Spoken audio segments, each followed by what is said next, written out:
Bienvenidos a una temporada más de nuestro podcast.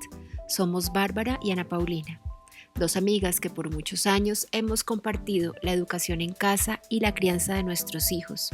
En nuestras temporadas anteriores estuvimos contando nuestra experiencia y hablando de la educación en casa como una manera más libre, respetuosa y consciente de vivir el aprendizaje en familia. Esta temporada es especial, pues no hablaremos nosotras, sino nuestros invitados. Sírvete un té o un café y quédate a escucharnos para que los conozcas. Hola, bienvenidos a un nuevo episodio de esta tercera temporada del podcast Un té con Bárbara y Ana Paulina. Recuerden que esta temporada está dedicada completamente a entrevistar jóvenes y adultos que han pasado ya por la educación en casa para que ellos vengan y nos cuenten cómo ha sido su experiencia. Hola Bárbara, ¿cómo estás? Hola Ana Paulina, rico volvernos a encontrar, esta vez en presencia de Vincent Rolón, a quien estoy realmente conociendo. Conozco de nombre a tu mamá y a tu familia, pero pues ha sido un gusto como conocerte en persona y te damos la bienvenida y estaremos charlando contigo un poco sobre tu experiencia como un muchacho que fue educado en casa y que hoy en día está en la universidad y un poquito cómo ha sido todo ese transcurrir de la experiencia tuya como niño educado, niño y muchacho educado en casa. Sí, Vincent, bienvenido. Pues es muy emocionante poder tener jóvenes de distintas ciudades del país. Yo a tu mamá la conozco virtualmente casi desde que ustedes empezaron, que según las cuentas que hacíamos antes de empezar la grabación fue en el 2008, pero en persona nos conocimos en el 2019. Fue muy emocionante verlos a ustedes tan grandes y conocer a Mile y darnos un abrazo. Para quienes nos están oyendo, la familia de Vincent vive en Barranquilla. Así es. Entonces yo no hablo más y dejo que Vincent nos cuente un poco, haz una pequeña presentación sobre ti, si quieres, qué haces, cuántos años tienes, cuánto tiempo te educaste en casa y luego vamos haciéndonos otras preguntas para seguir conversando. Ok. Bueno, mucho gusto. Mi nombre es Vincent Rolón Márquez. Tengo ahora mismo 18 años. Este año cumplo 19. Ahora mismo estoy estudiando en la Universidad de Cartagena. Estoy estudiando ingeniería de software también a modalidad a distancia. Como presentación, me gusta bastante lo que es las tecnologías, matemáticas, las lenguas también me gustan bastante, o sea, los idiomas. La natación también me gusta y la verdad, con respecto al proceso, el proceso de estudiar en casa, pues siempre desde el momento en que empezó fue el principio complejo, pero la verdad es que ahora mismo agradezco bastante todo el proceso y los pasos que se dieron con la educación que he tenido, sinceramente. Y pues sí, la verdad, ahora mismo sigo aprendiendo todo lo que pueda para cada día conocer más de cómo funciona el mundo y ese tipo de cosas. Me voy a agarrar de algo que acabas de decir, que dice que agradeces un poco esa opción, ¿cierto? Que de alguna manera te das cuenta que fue importante. ¿Por qué? Bueno, porque la verdad, yo al principio no entendía, o sea, cuando empezó todo el proceso de homeschooling, yo la verdad no entendía mucho en qué trataba, obviamente, porque no tenía idea, o sea, mi mente era, espera, ¿se puede estudiar en la casa? ¿Eso existe? ¿Eso es real? No tenía idea, entonces en ese punto yo no sabía si era bueno, era malo, no tenía idea de nada. Pero después de un tiempo me fui dando cuenta que me parece que, por lo menos en mi humilde opinión, fue una gran idea, me parece una opción bastante buena, porque hasta cierto punto, dependiendo de las circunstancias de la propia familia y tal, te da hasta cierto punto más control de cómo te gustaría que tu aprendizaje se diese. ¿Qué metodologías te gustaría aplicar para probar si te funcionan o no? Y si no te funcionan, mejorarlas. O sea, hasta cierto punto tienes más libertad en escoger basado en tus propios resultados. Entonces es algo que en un principio yo no entendía porque obviamente no tenía idea de que eso se podía hacer, pero con el pasar de los años me di cuenta que es algo bastante útil, porque si uno sabe manejar eso puede obtener un muy buen resultado en muchos de sus sistemas de aprendizaje. Quiere decir, tú nos contabas un poco antes de empezar esta entrevista, que ustedes empezaron en su primera infancia, sus papás tomaron la decisión de retirarlos del sistema escolar al cual pertenecían y empezaron siendo tú chiquito, tu hermano menor debía tener alrededor de unos 4 años según los cálculos, y que al comienzo por lo menos había así una relación un poco de la mamá prepara los temas y los va mostrando uno a uno y eso funcionó. ¿Cómo se adaptaba entonces eso a la manera diferente de aprender de ustedes tres? Bueno, lo que ocurría es que, y esto es algo que la verdad actualmente, por lo menos en mis últimos años de bachiller, traté de aplicar bastante. Lo que sucedía es que nosotros teníamos una especie de sistema en el cual habían ciertos temas que de una u otra forma se tenían que conocer. ¿Para qué? Por una especie de cultura general que te iba a permitir tener competencias para cuando vinieran las situaciones. Por ejemplo, matemáticas. De pronto en el momento, como éramos pequeñitos, no pensábamos, hey, yo quiero ser ingeniero o hey, yo quiero ser actor o algo así. Y eso de cierta manera no influenciaba los temas que dábamos. Entonces mi mamá pensó que lo que se tenía que hacer era una especie de temática general. Algo así como se entiende en el colegio. Se estudia matemáticas, se estudia lengua, o sea, matemáticas para que la persona tenga competencias de matemáticas, que pueda manejarse con los números. Se estudia lengua para que pueda comunicarse y entender cómo funcionan las palabras y tal. Se estudia geografía para que sepa dónde está, cómo es el mundo en el que existe. O sea, pero eso fue evolucionando hasta que llegó un punto en el cual era algo como, tenemos nuestras temáticas específicas que hay que estudiar y una vez tú culminaras el estudio de esos temas, tú podías esparcirte. Es decir, no había un horario fijo que de tal a tal hora. No, no. Si tú terminas tu estudio de este tema, vaya, puedes ir a estudiar cualquier otra cosa. Entonces ahí fue como yo empecé como a ver, hey, tengo un tema que quiero aprender, por ejemplo, quiero aprender a dibujar. Si yo termino y estudio bien esto y lo logro terminar en un tiempo prudente antes de que se acabe el día, me da tiempo para estudiar dibujo. Entonces, de cierta manera, el sistema cambió de enfocado a todo lo que se toca aprender a un sistema más como, o sea, si eres capaz de enfocarte y tener la disciplina necesaria como para aprender este tema en un menor tiempo, vas a tener más tiempo de estudiar las otras cosas que quieres. Y en esa autonomía sientes tú que radicó parte del éxito de la educación en casa, el que te hizo un poco autónoma para justamente tener ese tiempo de lo que querías o no necesariamente en eso. Pues yo la verdad opino que por lo menos en mi caso, esa ha sido una parte central del éxito, porque eso ha permitido que muchas otras habilidades que se necesitan para un objetivo específico se desarrollen, porque para tú desarrollar una habilidad tienes que dedicarte y practicar y practicar y practicar y practicar y practicar. Entonces, si no tienes el tiempo para practicarla, no vas a poder adquirir esa habilidad o no la vas a adquirir de la manera que uno querría tenerla, o sea, le gustaría tener ese nivel. Entonces, me parece que esa es una metodología que hasta cierto punto nos daba la oportunidad de ser autónomos, de ver, a ver, quiero hacer esto, necesito tal cosa, tal cosa. Y la única manera de conseguirlo es aprendiéndolo. Literal, la única manera de hacerlo es hacerlo. Entonces tengo que terminar las otras cosas para poder tener el tiempo de terminar esto. Ustedes tuvieron, según tengo entendido, más o menos 5 años trabajando así, siendo tu mamá la que guiaba el proceso y en ese proceso pues se permite toda esta autonomía de la que nos estás hablando. Pero Sí, luego los matricularon en un colegio virtual. ¿Cómo fue el cambio? Porque el colegio virtual sí. tal vez no permite toda esa autonomía, ya es más dirigido, ya es más planeado el currículo, la clase. ¿Cómo fue el cambio? Al principio, como les decía, no teníamos computador. De cierta manera, en ese momento no pude experimentar qué era tener la capacidad de la internet a tus manos. Todo lo que aprendía lo buscaba en los libros que me compraban mis papás. Yo me acuerdo que compraron como 4 libros de dibujo y yo, bueno, a dibujar. Y me leí todos los libros y ahí ya más o menos aprendí a dibujar. Teníamos un computador en la casa, que era el computador creo que de mi abuela, y los sábados por ahí teníamos el permiso de usarlo y ellos nos ponían una página que creo que no sé si existe todavía, pero se llamaba Bedoque o algo así, era una página de juegos de internet de educación. Por ejemplo, había un juego que era de mecanografía, otro era de lenguas, cosas así, o sea, antes de empezar el colegio virtual, nuestra comunicación con el internet era jugar los juegos de internet educativos. Por ejemplo, mi mamá una vez descargó un Pac-Man que funcionaba con mecanografía. O sea, si no hundías las teclas a la velocidad que te salía, el fantasma te atacaba.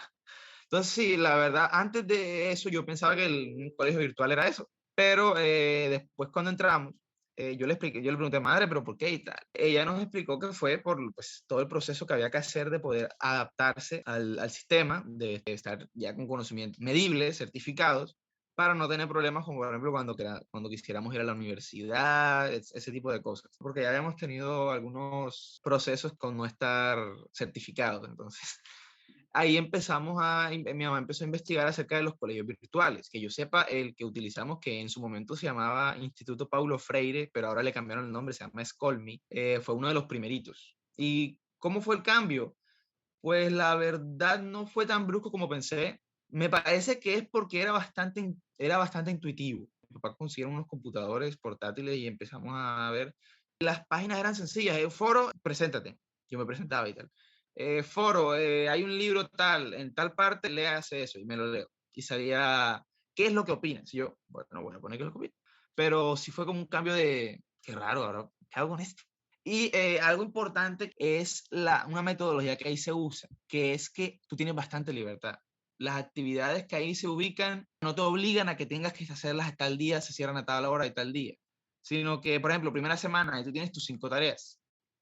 Tú las puedes hacer alrededor de la semana, las puedes hacer en un día sí, un día no, un día sí, un día no. Ellos decían que recomendaban 4 horas diarias, pero realmente no te obligaban a tener que hacer esas 4 horas diarias. Si no podías hacer, por ejemplo, 2 horas en la mañana, 2 horas en la tarde, un día no hacía, otro día sí hacías. O sea, hasta cierto punto dan, creo que siguen dando, esa libertad que era como parecida a la que estaba mencionando antes, con la metodología que estábamos llevando nosotros. Así que la verdad, al principio el cambio fue algo brusco, pero ya cuando me di cuenta que como las actividades eran más que nada de escritura y cosas así que hasta cierto punto ya uno puede entender siendo joven, ya de pequeñito, pues no fue tan difícil ya adaptarse. Y en ese momento, o sea, tú terminaste tu colegio de esa manera y accediste a la universidad. Dice Ana Paulina que tu mamá y pues que tu familia vive en Barranquilla y tú Mm. estás en la Universidad de Cartagena. Supongo que ahora estás virtualmente tal y como lo dijiste, pero ¿has tenido la oportunidad de vivir por fuera de tu casa? Vivir, no, pero sí al inicio, antes de que iniciara la pandemia, yo tenía que ir a Cartagena cada sábado. Ah, ok, no era que estuvieras viviendo por fuera de tu casa. No, técnicamente no es virtual, es a distancia. Es decir, Ok, que la sede está allá, yo tengo prácticamente toda la semana tengo que estar acá virtualmente solo por computadora, pero los sábados yo tenía que ir allá y los exámenes eran allá físicos. ok, Lo que ocurre es que vino la pandemia y ya no se podía ir, pero creo que claro. este semestre empezaría a ser alternancia. ¿Cómo ha sido, Vincent, ese enganchar con la universidad después de todo este proceso en casa? Lo que ocurre es que yo al final de mi bachiller, como yo le he explicado, yo me di cuenta de que, bueno, no me di cuenta, mis padres me guiaron y me indicaron, me facilitaron el ver que de cierta manera yo podía organizar mis actividades. ¿Qué quiere decir? Ahí en la plataforma tengo 5 actividades. Yo podría dedicar, por ejemplo, 1 o 2 días a hacer las actividades. Es decir, enfocarme en el tema, aprenderlo, me aprendo el tema, lo anoto y realizo las actividades. ¿Qué quiere decir? Que, por ejemplo, las tareas las podía terminar en los primeros 2 días, es decir, lunes y martes. Me explicaron, ¿qué quiere decir? Que tienes el resto de 5 días para estudiar otras temáticas. Puedes estudiar programación, por ejemplo, también me dijeron. Puedes estudiar todas las temáticas que tú necesites. Entonces, yo al final de mi bachiller, yo estaba muy consciente de que yo tenía que prepararme para la universidad. Me puse a estudiar bastante para lo de las ICFE y todo eso. Me puse a prepararme lo más que pudiese. Con respecto al cambio en sí, yo siempre he querido, la verdad, tener una carrera relacionada con lo que es la tecnología y los sistemas y la programación. Yo, la verdad, no había hecho un examen de admisión a una universidad antes. Yo estaba como, uff, bueno, espero que sea como el ICFES porque no tenía experiencia en eso. Entonces fue bastante como, bueno, espero que me admitan. Aún recuerdo creo que 22 de diciembre, o sea, del 2019, ahí me admitieron y yo, guay, hey, lo conseguí y tal. Y fui allá a la inducción y la verdad fue todo bastante didáctico en el sentido de que me hacían la presentación y tal, y la verdad bastante bien. Así que se podría decir que el choque no fue tanto, porque como lo mismo con lo del virtual, hubo una buena guía, pero la verdad es que siento que uno tiene que prepararse bastante. Para cambiar de sistemas, me he dado cuenta que uno tiene que tratar de ir preparado. Yo en serio le agradezco a Dios de tener todo el apoyo de mis papás en todos esos procesos, porque siempre, sea lo que sea, ellos siempre también tienen conocimientos de cómo funciona el sistema, los distintos apartados de la universidad y tal. Y creo que toca, antes de terminar, tocar la pregunta que siempre todo el mundo espera saber de un muchacho que ha pasado por una experiencia de ser educado en casa, con su familia, casi toda su vida, y que además hoy en día pues igual está confinado como la mayoría del mundo. Pero es cómo sentiste tú que fue tu vida social fuera de tu casa, ¿cierto? Eso que llamamos la Mm, socialización. Si era fácil, si cuando tenías actividades, no nos has nombrado, por ejemplo, si algunas de las cosas que aprendiste las hiciste en grupo con niños de fuera, no sé, unas clases de natación o de pintura por fuera de casa. ¿Cómo era esa experiencia de estar con otros niños? ¿Era fácil? ¿No era fácil? ¿La integración, cómo la sentías? Bueno, la verdad es que al principio, cuando empezó todo, que ya estábamos con mi madre, la interacción social, la mayor interacción social que teníamos era con nuestros vecinos fuera de casa, porque salíamos a jugar y tal. Salían dos vecinos, ya salíamos nosotros y ya éramos cuatro. Entonces ya el resto de niños de la cuadra ya veían que eran cuatro, ya son grupos, salgamos. Entonces ahí jugábamos. Nosotros tres siempre hemos tenido una personalidad bastante extrovertida, entonces hasta cierto punto eso ha ayudado a no tener tantos problemas con la socialización. Desde pequeñitos, la verdad, pues como le digo, lo más social era salir a la cuadra porque no había mucho que hacer, porque como no teníamos el colegio, pues nuestro colegio era nuestra casa. Cuando nos preguntaban cuál era nuestro colegio, mi mamá dijo, díganle que es el libro del saber. El libro del saber era como una especie de programa de televisión que mi mamá veía cuando era niña. Entonces yo, no, yo estudio en el libro del saber. Y yo, ¿dónde? Y me preguntaban, ¿dónde queda eso? Yo, Eso está muy bueno. cerca de mi casa, cerca de mi casa. Pero ya los años venideros hubo bastante más. La verdad es que sí, ya cuando ya entramos al colegio virtual y siguió avanzando. Primero teníamos los contactos del colegio virtual. No era tanto, pero sí nos relacionábamos con los profesores porque había charlas y todo eso. O sea que siempre hubo como esa interacción, pero generalmente estábamos dentro de la casa haciendo nuestros procesos. Ya después fue que vino lo que fue un gran paso en el sentido de que pues para mí cambió bastante, que es lo de los grupos de jóvenes que estudian en casa. Mi mamá empezó a ver cómo estaba el asunto, porque la verdad es que con nosotros conociéramos no había nadie más que hiciera eso. Entonces fue un gran paso, la verdad me gustó bastante porque fuimos a una reunión y era más gente que también hacía los mismos procesos, llevaba las mismas ganas de aprender de maneras diferentes, ¿sí me explico? De ahí fue donde más empezamos a socializar con otras personas en esos sentidos de salir, íbamos a parques, una vez fuimos a un observatorio, fue la verdad genial, la verdad es que sí, de ahí he sacado muchísimas muy buenas amistades, la Eso verdad es que siempre es sí. un alivio para todas las familias oír que a pesar de haber sido educados y muy diferente tu experiencia a la de Daniel, que fue nuestro entrevistado la semana pasada, porque mi sensación, como te digo, no conozco a tu familia, entonces Ujú. la experiencia es que es una experiencia desde el punto de vista educativo muy distinto a lo que nos contó Daniel, de alguna manera muy distinto a la manera como yo lo hice o Ana Paulina, pero que te dio la sensación de tener la libertad suficiente para encontrar tu camino, para aprender a tu manera y sobre todo para socializar. Supongo, Ana Paulina, que estás un poco de acuerdo con eso que acabo de decir. Sí, es lindo y para algunos podrá ser sorprendente, para nosotros ya a estas alturas es como evidente que aunque no sigan todos el mismo camino, los resultados buenos están casi garantizados, o sea, todos terminan bien, satisfechos, integrándose fácilmente desde muy chiquitos a lo que tengan que integrarse, y si quieren ir a la universidad van y no es problema y ellos mismos se sienten bien con esa opción y con lo que vivieron.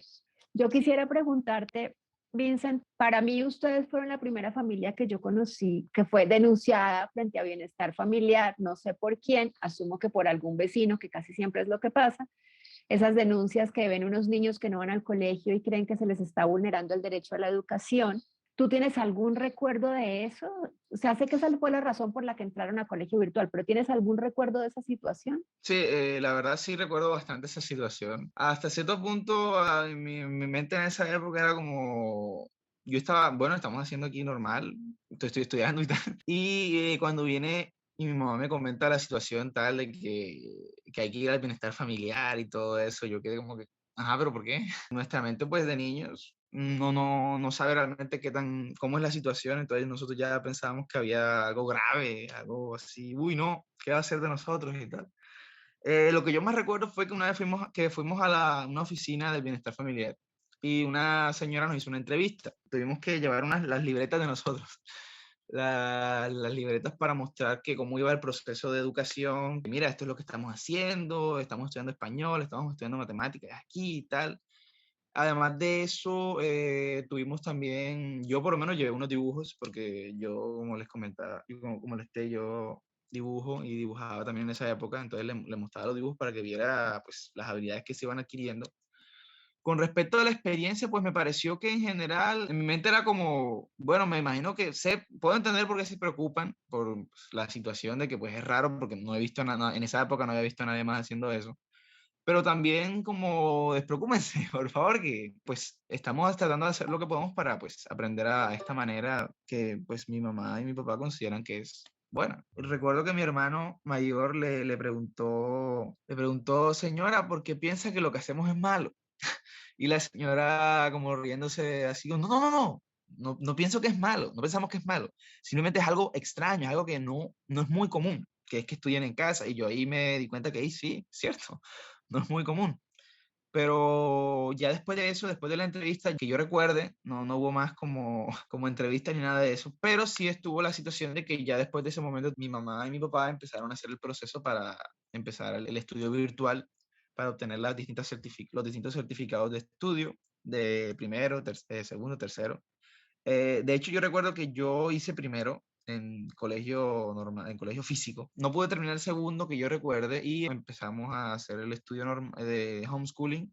Y después entré al colegio virtual. Mi hermano mayor y yo tuvimos que empezar desde tercero en colegio virtual. Los semestres eran la mitad en tiempo. O sea, un curso lo hacíamos en 6 meses. Ha sido muy agradable tenerte, además porque es para las dos igual acercarnos a un homeschooling que no conocíamos, acercarnos también a una persona que fue educada en otra ciudad, ¿cierto? Tendemos en todo caso a pues, estar muy centradas en la experiencia en Bogotá, y esto creo que es refrescante, saber también cómo lo han vivido ustedes, saber que la red está presente en otras ciudades, saber que se va llegando poco a poco a que en muchos contextos distintos las familias puedan optar por el homeschooling. Me alegra mucho saber que no queda como una herida, ¿no? O una situación como de trauma relacionada con esta visita a bienestar familiar. No se trata que sea el ideal que haya denuncias a bienestar familiar, pero lo cierto es que las familias, cuando tienen que llegar a esa instancia por diferentes razones indeseables todas ellas, siempre salen muy bien libradas, ¿cierto? Al contrario, los hijos mismos son los que acaban defendiendo la decisión que muchas veces han tomado los papás, porque son capaces de explicar lo que hacen, porque tienen, en el caso de ustedes, pues había como un récord muy claro, pero al mismo tiempo como el desparpajo para preguntar algo como lo que tú contabas de tu hermano, ¿no? De por qué esto está mal. Por mi parte, quedo muy feliz de haberte conocido, de haber conocido por medio tuyo a tu familia, y creo que es otra experiencia como la de hace 8 días y como la que pensamos traer cada semana a nuestro podcast, una experiencia real de un niño, muchacho, adulto real que entró al colegio, salió del colegio, pasó por el homeschooling, hizo colegio virtual, entró a la universidad y está esperando a poder retomar un poco, por lo menos, de alternancia en estos meses que vienen. Muchas Sí. gracias, Vincent, por tu tiempo. No, muchísimas gracias a ustedes por invitarme. Yo quiero preguntarte si sientes que había algo que querías contar y que quedó sin preguntar, como que nos haya quedado faltando algo que tú querías decir. Pues la verdad sería como agradecer a Dios y a mis padres por pues educarme, por tenerme paciencia, por todo el proceso, que a pesar de que no ha sido fácil porque mis padres han tenido bastantes dificultades, yo siento que gracias a ellos es que todo esto ha funcionado. Bueno, Vincent, entonces muchísimas gracias por aceptarnos la invitación, por ser tan abierto y contarnos tan tranquilamente toda tu historia. Y gracias, Bárbara, por un capítulo más, y gracias a todas las personas que nos siguen escuchando. Muchas gracias a ti, Ana Paulina, y nos volvemos a encontrar la próxima